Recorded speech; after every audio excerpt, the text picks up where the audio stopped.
নমস্কাৰ বন্ধু-বান্ধৱীসকল। আজি লৈ আহিছোঁ কঁঠালৰ ৰেচিপি। যিহেতু এতিয়াতো কঁঠালৰ ছিজন, সেইটো কাৰণে বাৰীৰ গছজোপাত চালোঁ তলতে কঁঠাল লাগি আছে। মই নিজে ছিঙি আনিব পাৰিম বুলি পাপা ভাইটি কাকো খাতিৰ নকৰি নিজে ছিঙি আনিলোঁ কঁঠাল ছিঙি লৈ যেতিয়া বেছি দেৰি নকৰি মোৰ এই কঁঠালৰ মুচিৰ তৰকাৰীখন বনাবলৈ আগবাঢ়ো ব'লক। কঁঠালৰ মুচিৰ তৰকাৰীখন বনাবলৈ কঁঠাল আলু কাটি আৰু বইল কৰি ৰেডি কৰি ল'লোঁ। আৰু ধনিয়া পাউডাৰ, অকণমান জালুকৰ গুড়ি, আদা, লচুন, পিঁয়াজ আৰু তেজপাত এই সকলোবোৰো ৰেডি কৰি লৈছোঁ।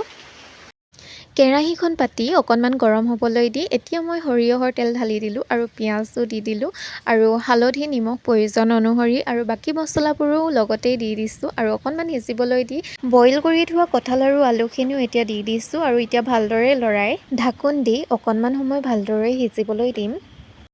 তৰকাৰীখনত পানী দিবলৈ পানী গৰম কৰি ৰাখিছোঁ আৰু ইয়াত পানী দি অকণমান সময় ঢাকি ৰাখিম। তাৰপাছত চাইছোঁ যে বহুত ধুনীয়া উতল আহি আছে আৰু বহুত সুন্দৰ গোন্ধ আহিছে। ইয়াত অকণমান জালুকৰ গুড়ি দি মই এতিয়া তৰকাৰীখন নমাই দিম।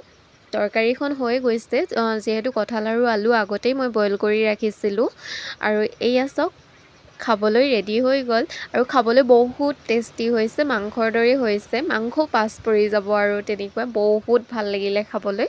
আজিলৈ আহিছোঁ, বাই বাই গাইজ।